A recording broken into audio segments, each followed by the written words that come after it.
Wonderlike Here, ons eer en ons aanbid U dat ons ook aan U 'n dankoffer kan bring vir alles wat ons is, vir alles wat ons het.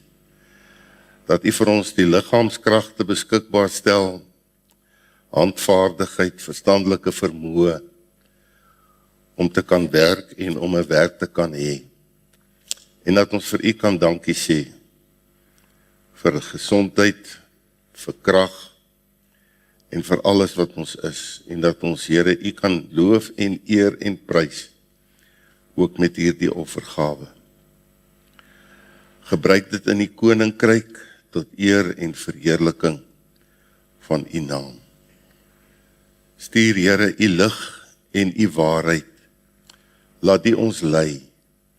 Laat U ons bring na U heilige berg en in U goddelike teenwoordigheid. Gemeente, genade, barmhartigheid en vrede word aan U geskenk van God ons Vader in Christus Jesus en kragtig vermenigvuldig deur die werking van sy Gees in ons midde. Amen. Kom ons sit ons erediens voort deur hartlik saam te sing van die lied op die skerm. As ons met lof van Jesus sing, val engele voor hom neer. Laat ons die koningskroon nou buig, bring. Kom ons sing dit hartlik staande saam.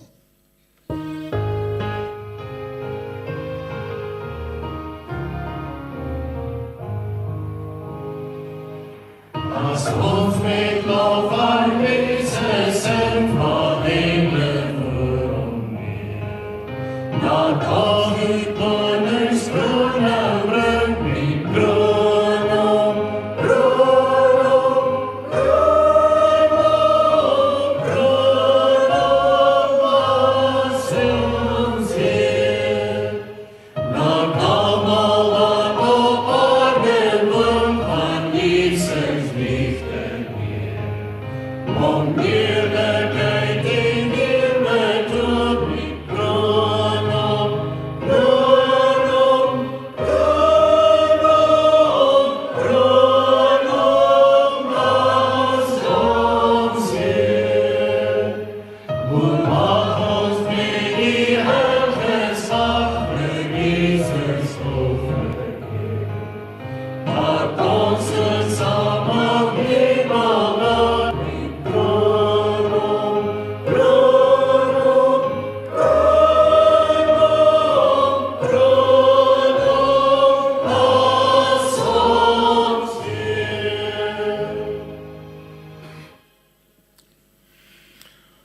Ons gaan by hierdie geleentheid in 2 gedeeltes saam lees in die woord van die Here. En dit is Lukas 24, ons het Goeie Vrydag, Lukas 22 gelees. Ons gaan Lukas 24 saam lees, die eerste 12 verse. En dan ook interessant hiermee saam uit Romeine hoofstuk 6, ook die eerste 12 verse. Kom ons lees saam in die woord van die Here, in hoofstuk 24 van Lukas. Hoofstuk 24 van Lukas gaan oor die opstanding. En baie vroeg in die môre, op die eerste dag van die week, het hulle en ander saam met hulle by die graf gekom en die speserye gebring wat deur hulle toeberei was.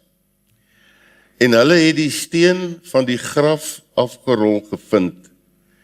En toe hulle ingaan, het hulle nie die liggaam van die Here Jesus gekry nie. En terwyl hulle hieroor in verleentheid was, staan daar 2 manne by hulle in blink klere. En toe hulle baie bevrees word en met hulle aangesigte na die aarde buig, sê die manne vir hulle: "Waarom soek julle die lewende by die dooies? Hy is nie hier nie, maar hy het opgestaan. Onthou hoe hy vir julle gesê het, toe hy nog by julle was."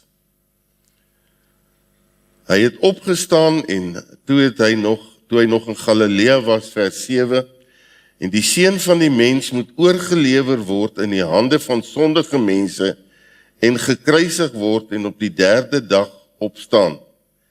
en hulle het sy woorde onthou. Hulle gaan toe terug van die graf en vertel dit alles aan die 11 en aan al die ander.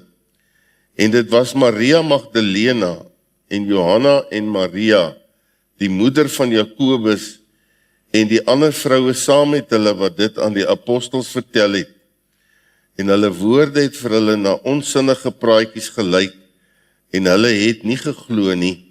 Maar Petrus het opgestaan en na die graf gehardloop, en toe hy neerbuk, sien hy die doeke alleen lê, en hy het weggegaan huis toe vol verwondering oor wat daar gebeur het. Die wonderlike opstandingsverhaal, soos wat Lukas dit vir ons beskryf. Dan gaan ons ook na 'n ander baie groot persoon in die Bybel, Paulus, wat vir ons verskeie sendbriewe geskryf het, en ek wil net die eerste 12 verse van hoofstuk 6 in Romeine ook vanmôre aan u voorhou. Wat sal ons dan sê? Sal ons in die sonde bly, dat die genade meer kan word? Nee, stellig nie. Ons wat die sonde afgesterf het, hoe kan ons nog daarin lewe? Of weet julle nie, dat ons almal wat in Christus Jesus gedoop is, in sy dood gedoop is nie? Ons is dus saam met hom begrawe deur die doop in die dood, sodat net soos Christus uit die dode opgewek is deur die heerlikheid van die Vader, ons ook so in 'n nuwe lewe kan wandel. Want as ons met hom saamgegroei het deur die gelykvormigheid aan sy dood, sal ons dit tog ook wees deur die aan sy opstanding. Aangesien ons dit weet dat ons ouwe mens saamgekruisig is, sodat die liggaam van die sonde tot niet gemaak sou word, en ons nie meer die sonde sou dien nie.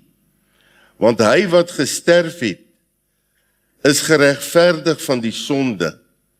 As ons dan saam met Christus gesterf het, glo ons dat ons ook saam met hom sal lewe. Omdat ons weet dat Christus, nadat hy opgewek is uit die dode, nie meer sterf nie. Die dood heers oor hom nie meer nie. Want die dood wat hy gesterf het, het hy vir die sonde eens en vir altyd gesterwe, maar die lewe wat hy leef, leef hy vir God. So moet julle ook julleself dood reken vir die sonde, maar lewend vir God in Christus Jesus, ons Here. Laat die sonde dan in julle sterflike liggame nie heers, dat julle aan sy begeerlikhede gehoorsaam sou wees nie. Net tot sover in die wonderlike woord van die Here. Kom ons bid saam. Wonderlike Here, ons buig in diepe aanbidding voor U op hierdie dag van uiterste genade. Genade van God wat neergedaal het in Jesus Christus na hierdie wêreld toe. Ons Vrydag kon staan by daardie donker uur wat U toegelaat het en die mag van die duisternis om U te vermoor. Maar dankie dat ons weet, U was met 'n missie, terwyl U dat die onderste dele van die aarde neergedaal het, en op hierdie dag, die eerste dag van die week opgestaan het, en so die graf, die dood en die hel oorwin het. En soos U woord dit vir ons leer, dat daar vir ons 'n nuwe toekoms aangebreek het. Dankie dat ons hierdie dag die geleentheid en die voorreg het om dit saam met mekaar te kan vier. Dat ons hier by mekaar kan kom op 'n plek van aanbidding, om aan U lof en eer en dank te bring. Here, dat hierdie groot genade wat ons onverdiend ontvang, so deel van ons bestaan sal word, dat ons soos Paulus skryf, dood sal wees vir hierdie wêreld en sy sonde, en lewend gemaak tot eer en verheerliking van God. Ons bid, Here, dat elkeen wat vanmôre onder die geklank van u woord is, u roepingsplan, ons lewensdoel sal vind, sodat ons kan lewe met 'n verwagting en dat ons die krag het uit die hemel om ons deur elke versoeking, elke stryd, elke donker uur te dra. Dankie dat ons voor u kan staan vanmôre, oop en bloot, dat ons niks vir u kan wegsteek nie, dat u diep inskyn in ons lewe, maar dat ons nie hoef weg te vlug nie, maar na u toe kan kom en sê, Here, kom raak my aan vanmôre, ek het u nodig, my nood is aan u. Kom praat met ons, Here, deur die verkondiging van u woord, terwyl ons bid dat waar u ook al op hierdie plek vanmôre en op ander plekke die woord uit verskillende perspektiewe en hoeke rondom die opstanding verkondig word, laat die waarheid van 'n opgestane Here Jesus aan die regterhand van die Vader, soos ons gesing het, gekroon sal word as Here en Meester van ons lewens. Ons bid vir ons land en sy mense. Gee ons weer 'n hart vir hierdie land en sy mense. Here, laat u woord sy vrye loop neem. Ons wil bid vir bekeringsgenade, dat mense sal omdraai op hulle verkeerde wilde weë, sal terugdraai na God toe, om u te aanbid. Wil die krag van die opstanding ook in hierdie dag in mense se lewens triomfeer. Ons bid dit alles in Jesus naam.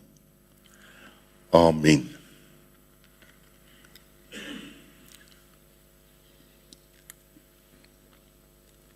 Het voel vir my verskriklik om uit 'n bottel uit te drink, maar ek kan dit nou hier in 'n glasie gooi.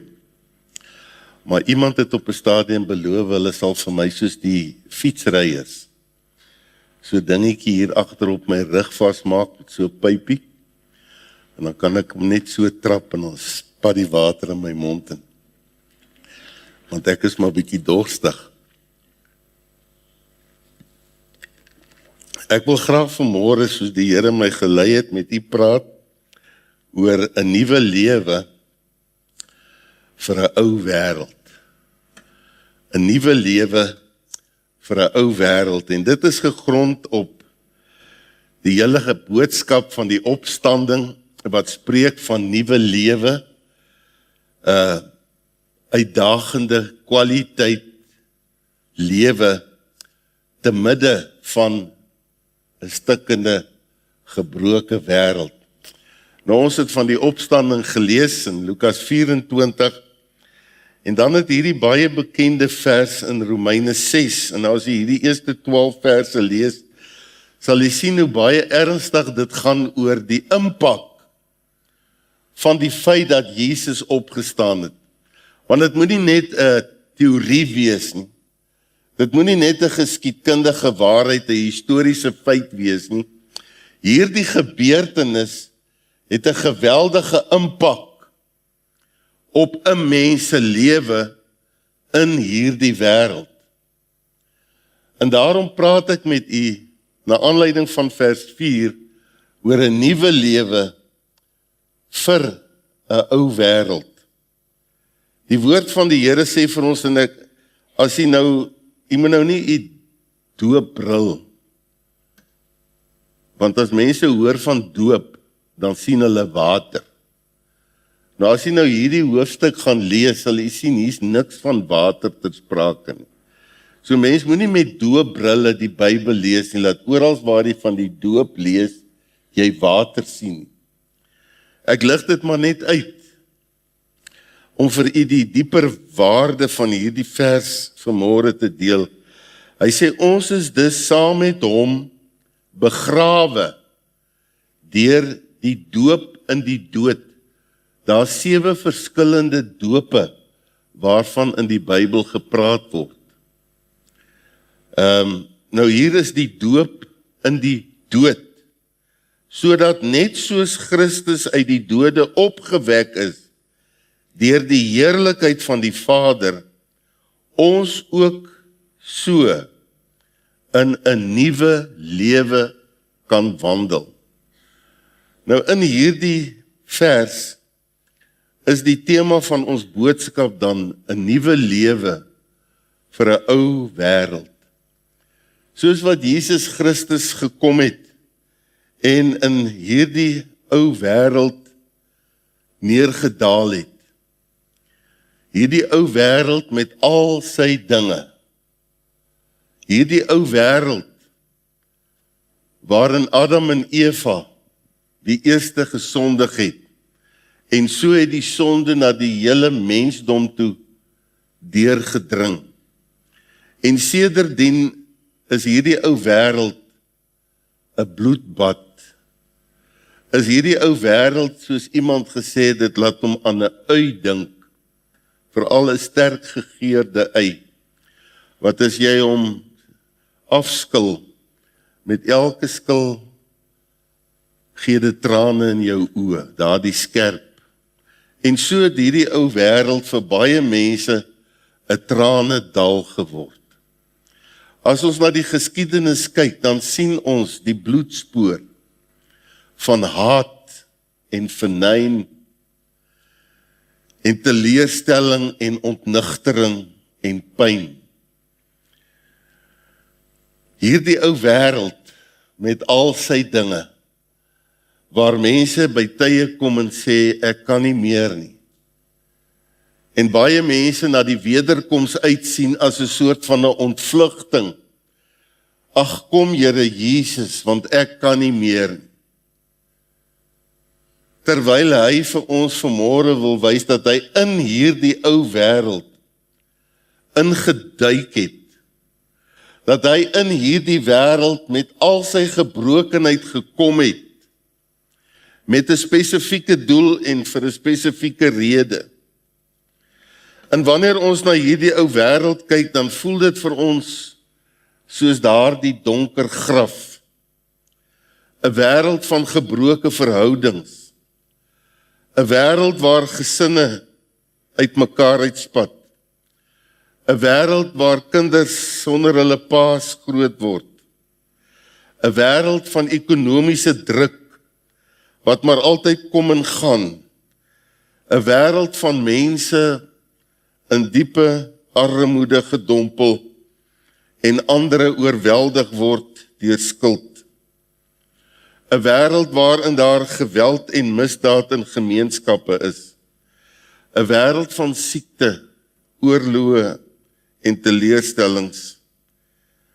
Maar die grootste van alles, 'n wêreld vol getraumatiseerde mense. Dis hierdie ou wêreld. En so sit daar vanmôre selfs in kerke baie mense.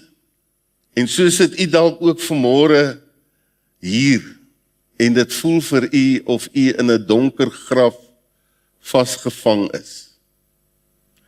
Met hierdie vraag, hoekom lyk die wêreld so?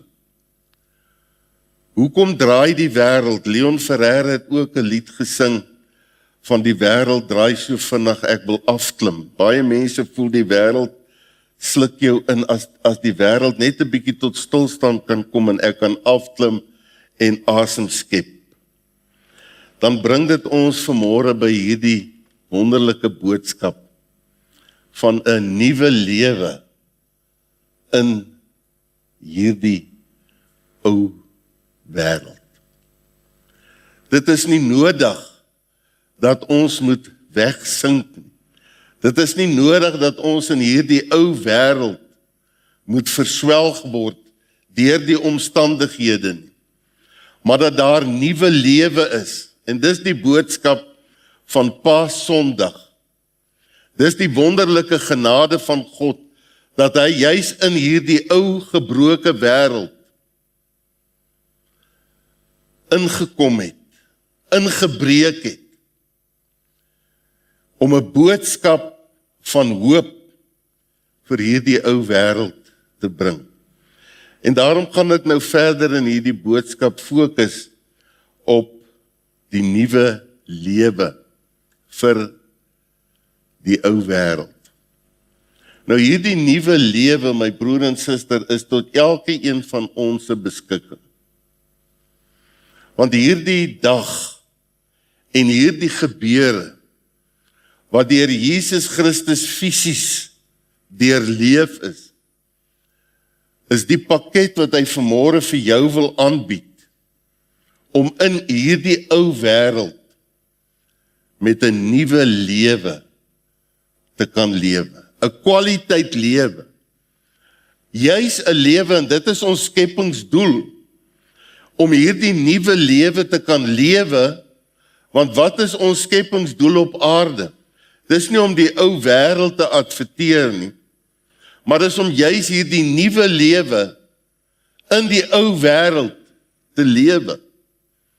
En dit gaan oor die verheerliking van God.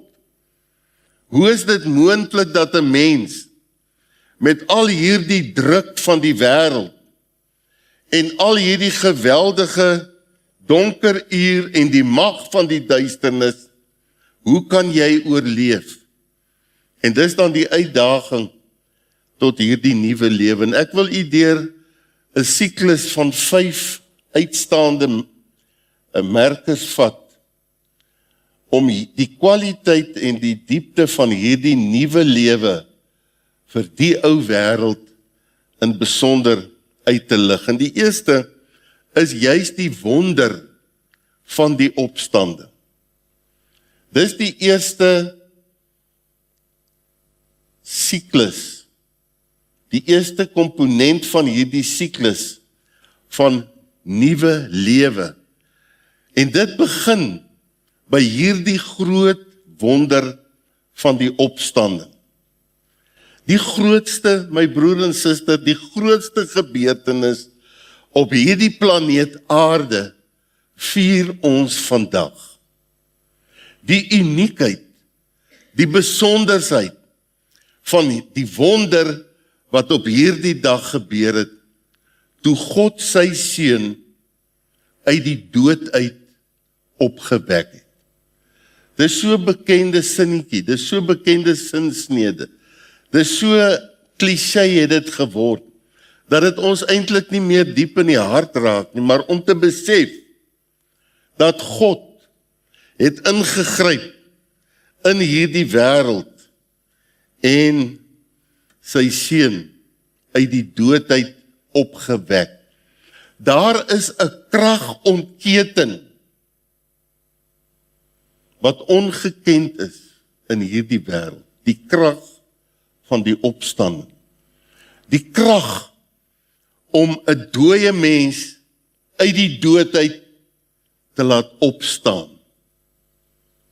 Daardie krag het Jesus by geleentheid gesê, alle mag in die hemel en op die aarde is aan my gegee. Sal u my glo as ek sê dat hierdie krag meer krag het as 'n atoombom? U weet nou van die oorlog en hoe die Amerikaners probeer om Iran plat te loop uit vrees vir kernkrag. Hierdie krag is sterker en magtiger as die krag van 'n atoombom. Die krag waarmee die seun van God uit die dood uit opgewek is. Toe die vroue daar by die graf kom, het ons gelees, was die klip weggerol. Nou as jy iets gaan lees oor daardie prosedure wat gegeld het met daardie grafsteen, die gewig en alles wat daarom gaan, is dit alleen die wonder, dat hy van self geskuif het en oopgegaan het. Dis die krag van die opstanding. Die klip was weggerol, ons het gelees, maar die engel antwoord en sê vir die vroue, moenie vrees nie, want ek weet julle soek Jesus wat gekruisig is. Hy is nie hier nie, want hy het opgestaan soos hy gesê het, kom kyk na die plek waar die Here gelê het. Hy was hier, maar die grafdoeke en die dood kon hom nie hou nie. Die graf kon hom nie hou nie. Daar die donker uur, daar die mag van die duisternis, kon hom nie hou nie. En dan sê vers 9 van Romeine 6, wat ons saam gelees het, omdat ons weet dat Christus, nadat hy opgewek is uit die dode, nie meer sterf nie. Die dood heers oor hom nie meer nie. Dis die wonder van die opstanding. En dit is die fontein van die nuwe lewe waarvan ons praat en waarin ons kan lewe. 1 Korintiërs 15 vanaf vers 20 af lees ons, maar nou, Christus is opgewek uit die dode, hy het die eersteling geword van die wat ontslaap het.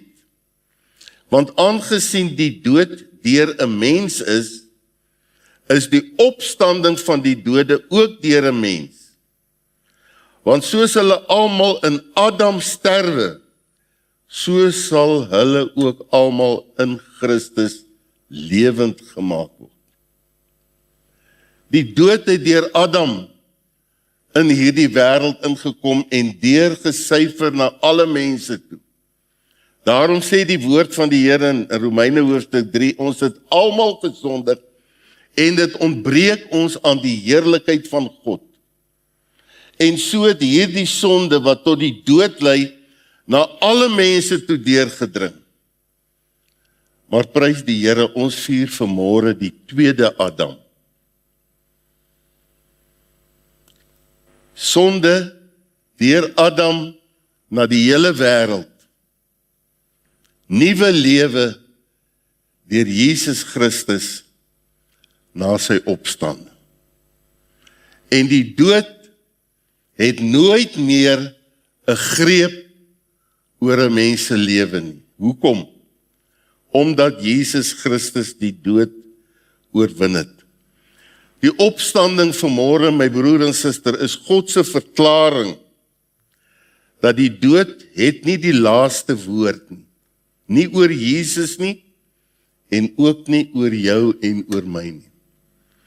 En almal van ons wat al die verlies van die dood gesmaak het, almal van ons wat al die seer en die pyn en die verlies van 'n geliefde wat gesterf het gesmaak het, kan ons vanmôre net weer opnuut hierdie verklaring maak, dat die dood het geen mag nie.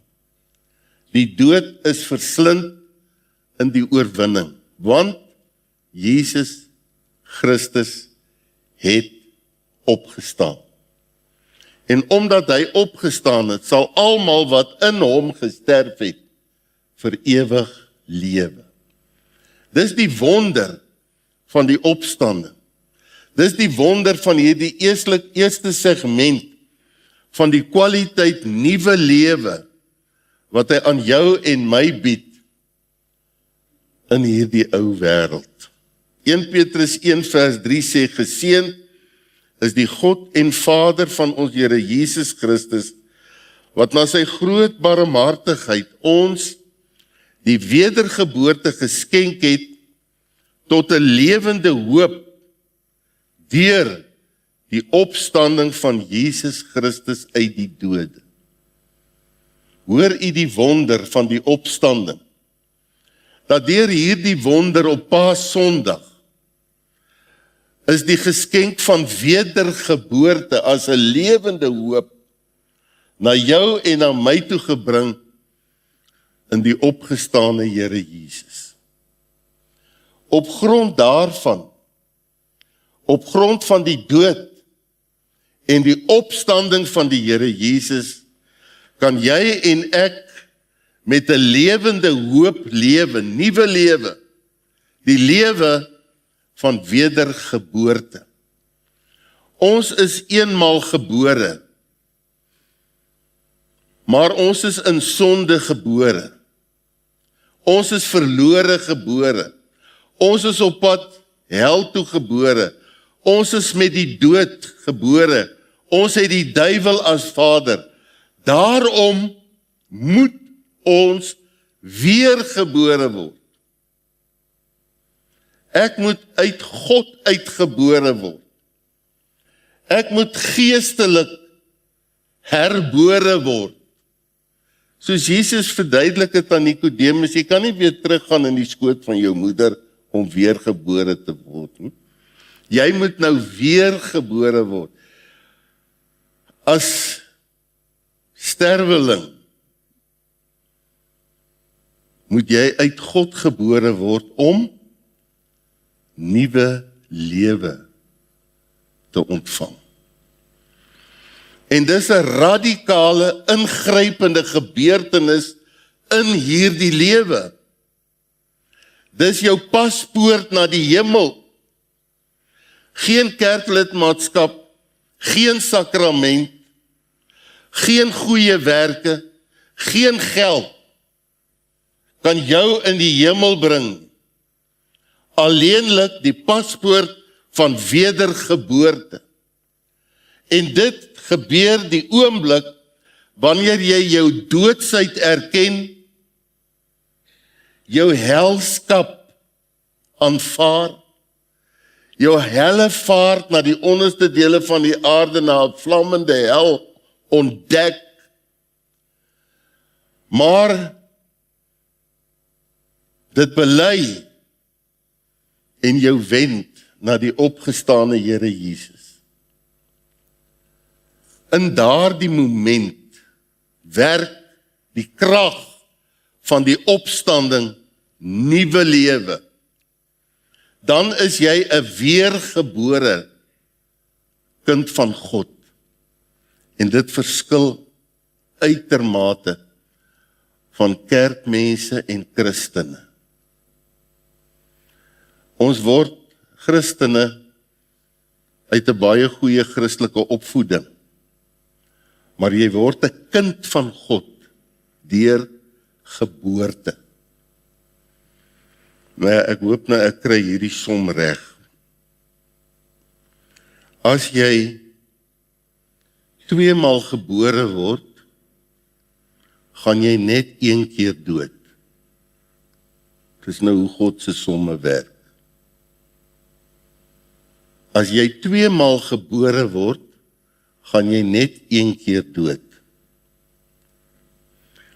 As jy net 1 keer gebore word, gaan jy 2 keer dood. Ek het nou nie die som op die bord nie. Betekende dat as ek 2 maal gebore word, met ander woorde, ek word fisies gebore as mens, maar dan word ek op 'n stadium in my lewe weergebore uit God, uit my moeder, fisies, uit God, geestelik.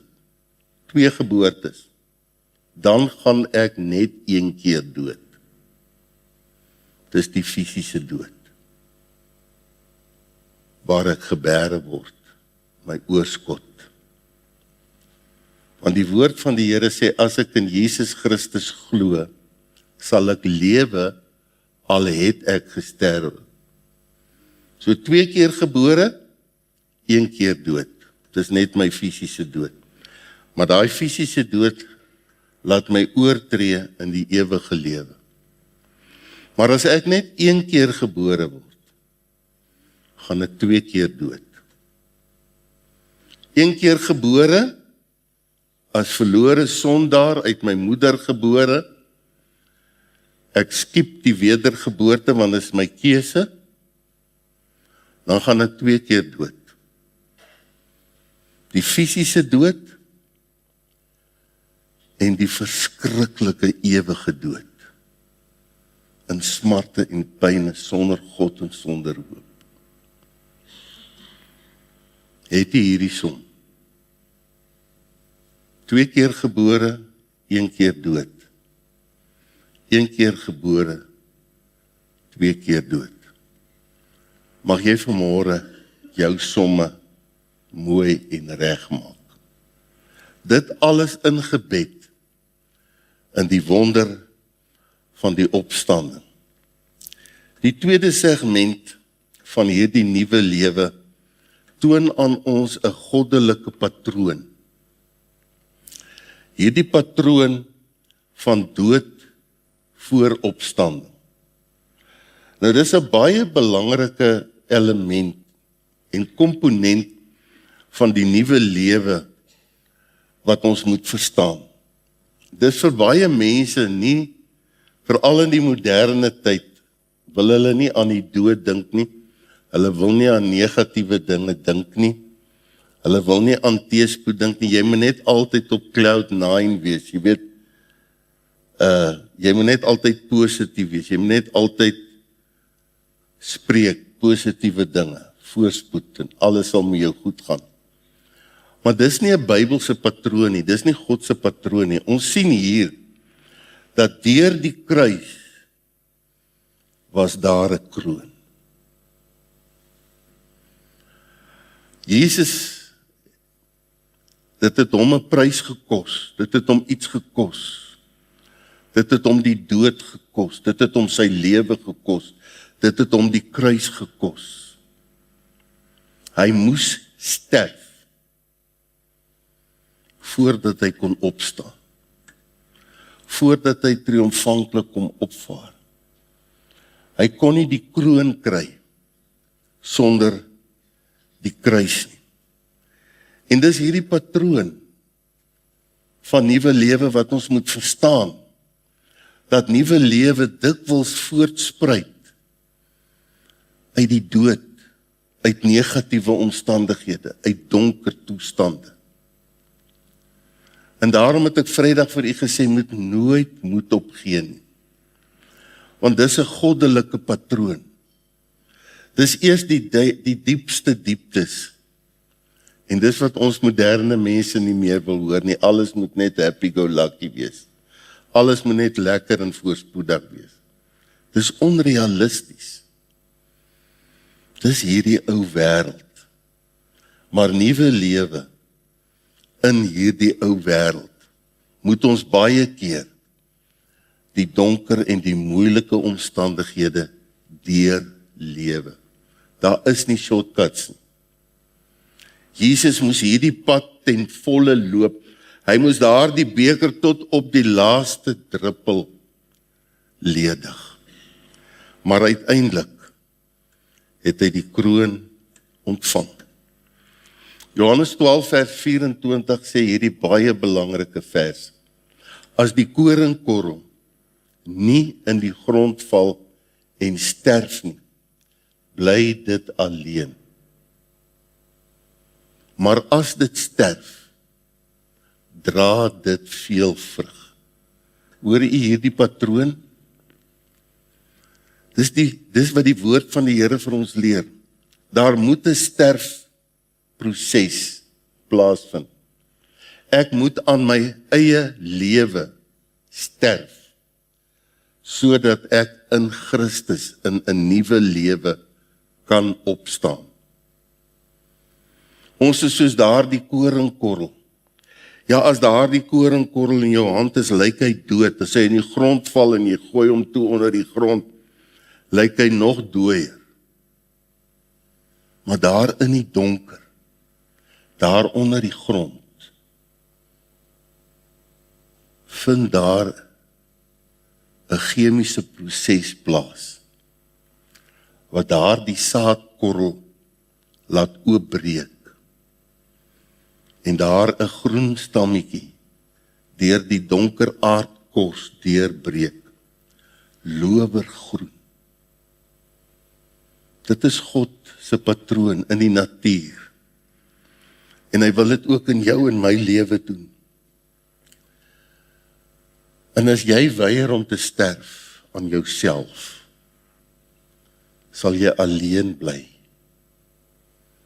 Maar as jy soos die koringkorrel sterf, toelaat dat daar die goddelike chemiese reaksies in jou lewe werk, sal jy deur hierdie aardkos breek en veel vrug dra. God se patroon vir hierdie nuwe lewe. Dink aan 'n veld wat afgebrand word. As jy oor daardie landskap kyk, dan lyk die grond swart. Die bome verkoel. Alles vernietig. Dit lyk of die dood oor die veld hang. En eendag, as jy weer daar kom, dan loop daar die lowerste groen gras, halms, wat herrys op daardie donker grond. En hoe langer jy kyk, hoe groener en hoe groener word die veld. Hoe herstel die bome. Wat 'n goddelike patroon. My broer en suster, ons moet soms deur diep donkers gaan. Ons moet baie keer soos 'n koringkorrel in die grond val en sterf. Maar dit is die voorspel van nuwe lewe. Dit is die goddelike werking wat hierdeur aan die gang is. Dit is die 4 oonde van die lewe. Kan nie vir Shadrag, Mesach en Abednego onthou in daardie 4 oond. God het hulle dit nie gespaar nie. Ons wil ons altyd alles ontduik en ontwyk. Daar's baie mense wat sê as daar iets slegs met 'n kind van die Here gebeur, dat jy buite die wil van die Here is. God wil nie hê dat jy so swaar moet kry nie, sê wie?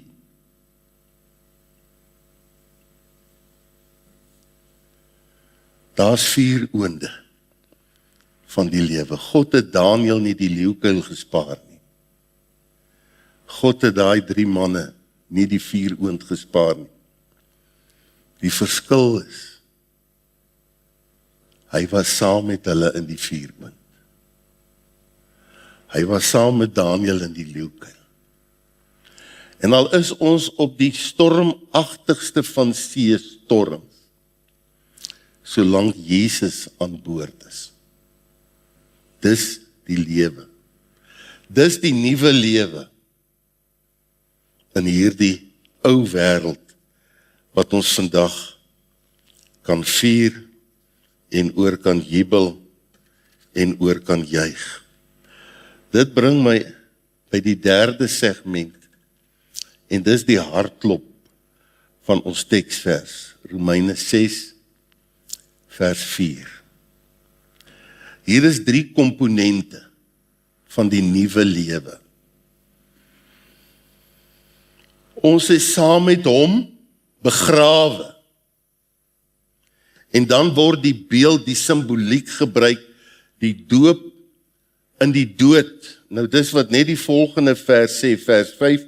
Hy sê, want as ons saam met hom saam gegroei het, deur die gelykvormigheid aan sy dood. Dis hier die doop in die dood. Dis waar ek my vereenselwig. Dis waar ek as dit ware gelykvormig word aan sy dood. Paulus noem dit daar in Filippense 2. Hy praat van om gemeenskap te hê aan die lyde van Christus. Met ander woorde, dat ek my so vereenselwig. Dis wat Romeine 6 vers 4 sê, ons is dan saam met hom begrawe. Ons het saam met Jesus gesterwe. Hy is ons rolmodel. Hy is die een wie ons volg. En as hy gesterwe het, so moet jy en ek sterwe. Dis die eerste komponent. Die tweede ene is, en saam met hom opgewek. Wat 'n nuwe lewe in hierdie ou wêreld. 'n Opgewekte lewe. Uit die dood uit opgewek, uit die sonde en die dood lewendig gemaak. En is ons saam met hom opgewek. Hoekom? Sodat ons in 'n nuwe lewe kan wandel. Sodat jy en ek met 'n nuwe lewe in hierdie ou wêreld kan wandel, kan lewe, kan beweeg. Dis die wonder. Dis die heerlikheid wat ons toegedeel word deur die genade van God. Hy noem dit hierso deur die heerlikheid van die Vader. Ons is opgewek en dan deur die heerlikheid van die Vader, sodat ons ook in 'n nuwe lewe kan wandel. Elke persoon, daarom is daar vreugde in die hemel, as iemand tot bekering kom op aarde. Want dis hierdie heerlikheid van God, wat in 'n mens se lewe ontspring. Dis hierdie nuwe lewe, hierdie opgewekte lewe, deur die heerlikheid van God, wanneer 'n verlore sondaar by God uitkom. Dis tot verheerliking van God. En dan in hierdie nuwe lewe te wandel. Met 'n nuwe lewe in hierdie ou wêreld. Met ander woorde, my broer en suster, die opstanding is nie net 'n geskiedkundige gebeurtenis nie. Dit is 'n nuwe manier van lewe. As jy vanmôre hier wegstap, moet daar weer 'n nuwe inspirasie wees om soos 'n opgestane Christen, kind van God, wedergebore kind van God, te gaan lewe.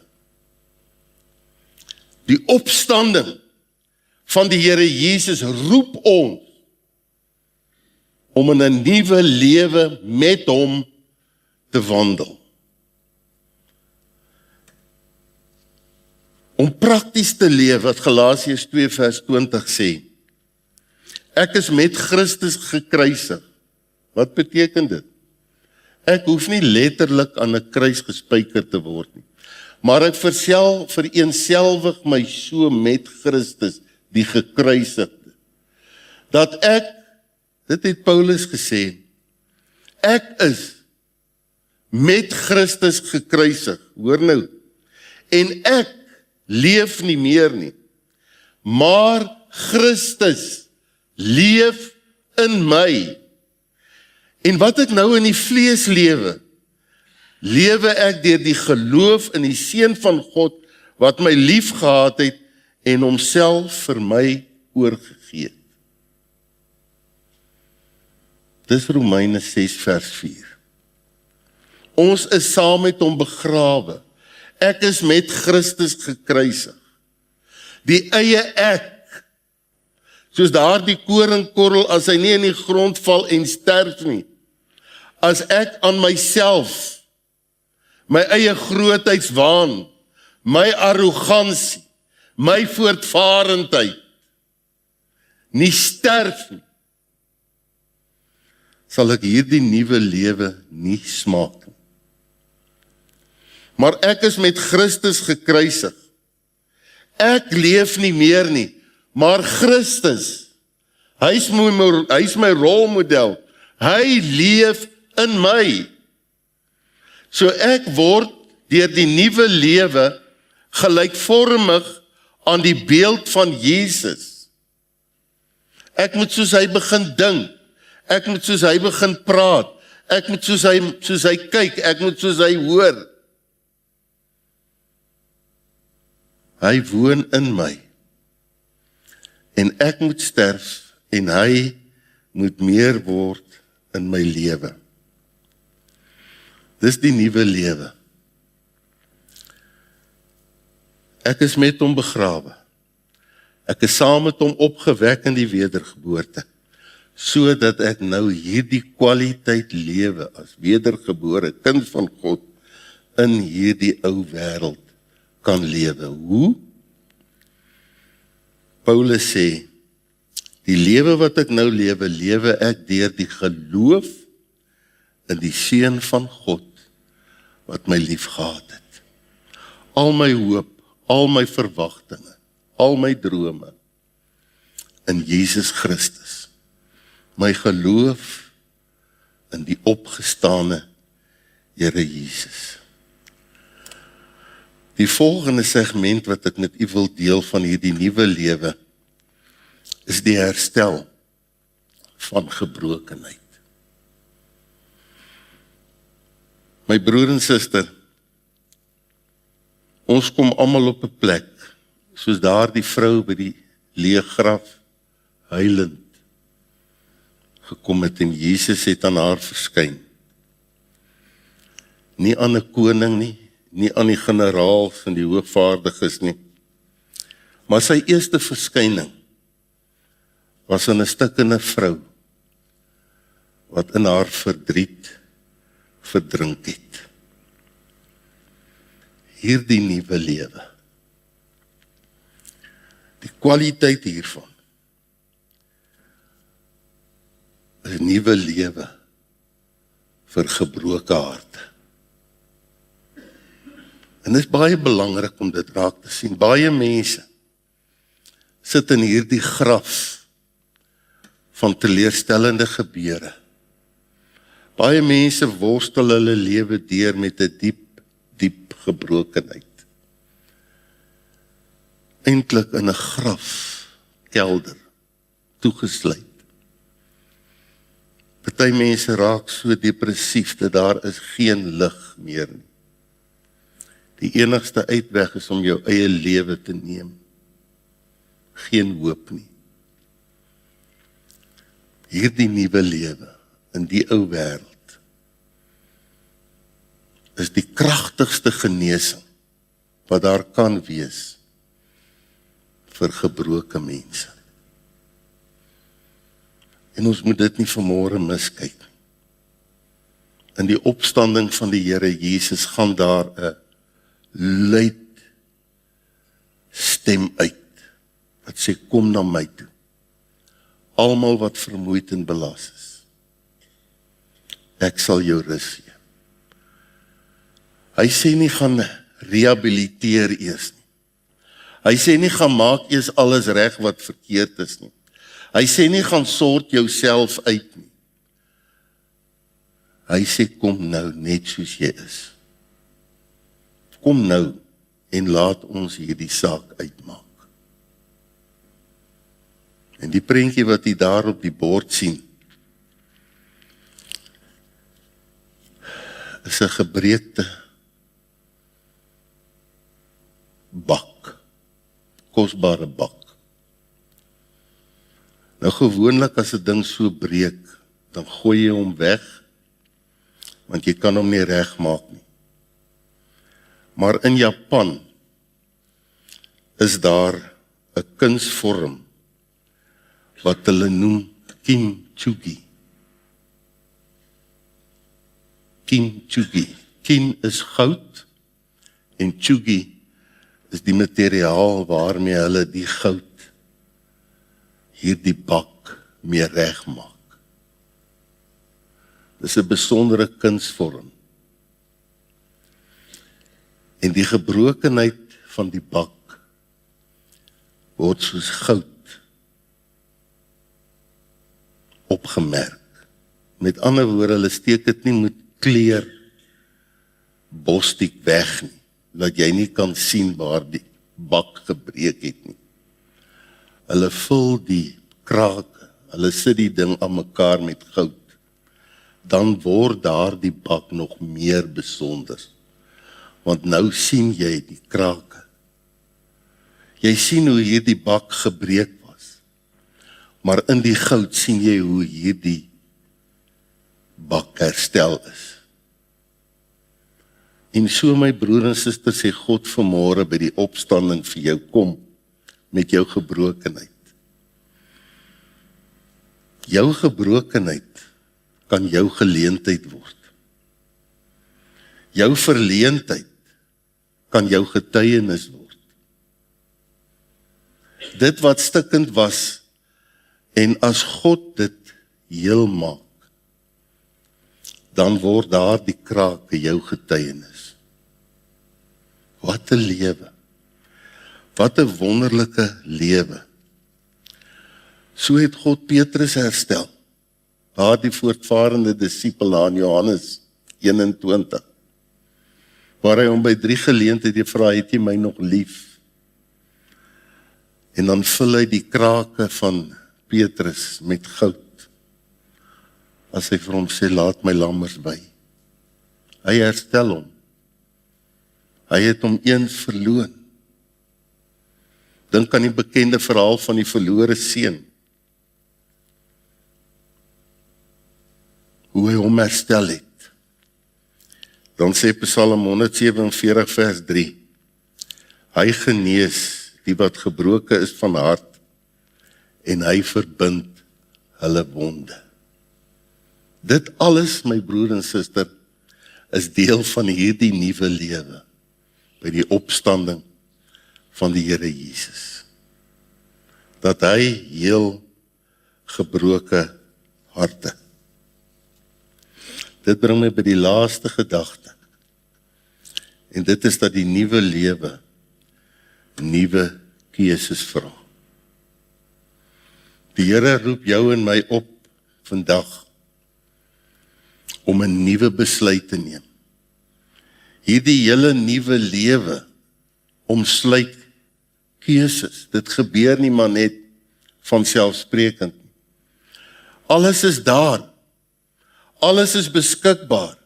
Jy hoef niks te doen nie om dit te bewerk nie. Al waarvoor jy en ek geroep word, is om die regte keuses te maak. In hierdie ou wêreld, die regte keuses te maak. Om op te staan, om soos 'n veranderde mens te lewe. Om nie in hierdie graf vasgekelder te sit nie, maar om vergifnis te kies, bo bitterheid. Om waarheid te kies, bo die leuen. Om liefde te kies, bo haat. Om hoop te kies, bo wanhoop. Dis jou en my keuse. Dis daardie keuses wat die kwaliteit van die nuwe lewe in hierdie ou wêreld verseël. En dis waarop die Here jou roep vanmôre, om op te staan. Nuwe hoop, met 'n nuwe identiteit, 'n nuwe begin.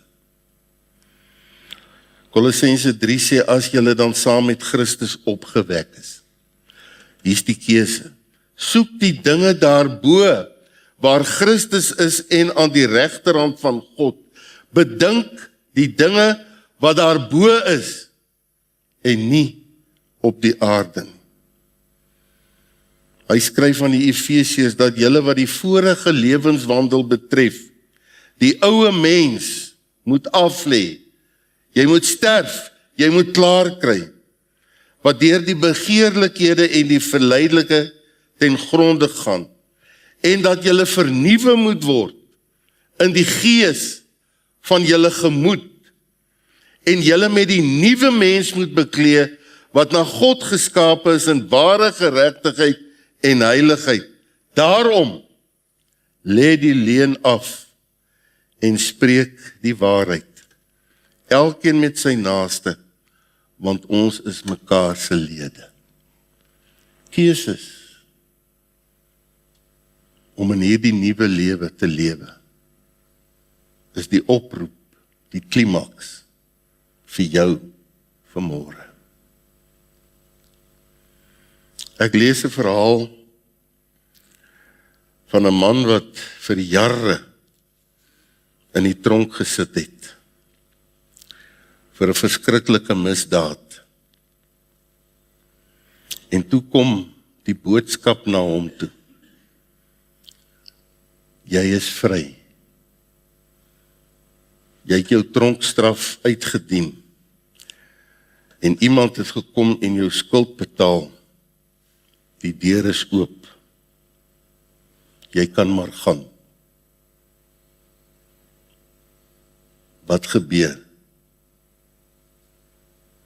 Hy bly sit. Toe hulle vir hom vra, wat is jou probleem? Toe sê hy, ek is so gewoond aan hierdie plek. Ek weet nie hoe om daar buite te leef nie. Dit is vir my veiliger hier binne. Die deur is oop, maar hy bly in die graf, in die sel, in die tronk. Is dit nie hoe baie van jy en ek leef nie? Die deur na vryheid is oop. Die nuwe lewe is tot ons beskikking. Ons is vry, maar ons sit in ons gemaksone. Ek is so gewoond aan waar ek is. Eintlik is ek gebind met kettinge. Die Here sê weer vanmôre vir jou. Die tronkdeur is oop. Staan net op en gaan. Amen. Here, ons buig voor u almag en u grootheid. Ons dankie vir die heerlikheid van u opstanding. Dankie vir hierdie kwaliteit nuwe lewe in hierdie ou wêreld. Help ons om nuut te leef. Help ons om die regte keuses te maak. Help ons om ons gebrokenheid na u toe te bring. Help ons om so te identifiseer aan u dood en aan u lyding, dat ons saam met u 'n opgewekte lewe kan lewe. Here, dankie dat ons nie vanmôre hoef moed op te gee oor donker tye wat oor ons lewens kom nie, maar dat dit die voorspel is van heerlike deurbrake. En dankie vir die wonder van die opstanding. Die graf is leeg.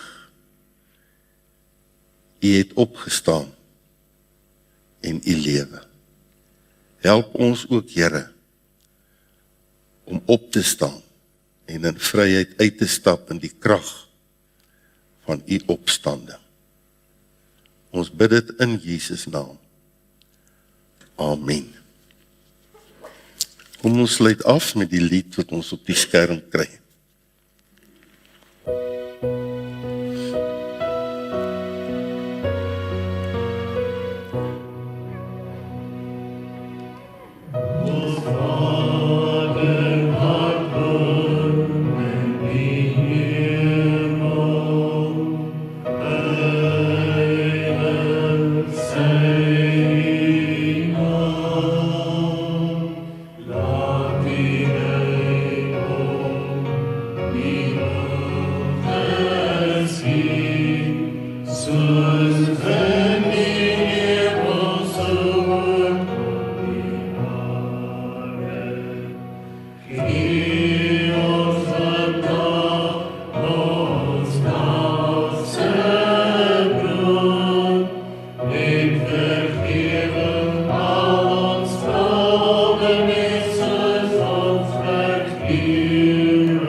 Mag die genade van ons Here Jesus Christus, die liefde van God ons Vader en die werking van die Heilige Gees met u wees. Amen.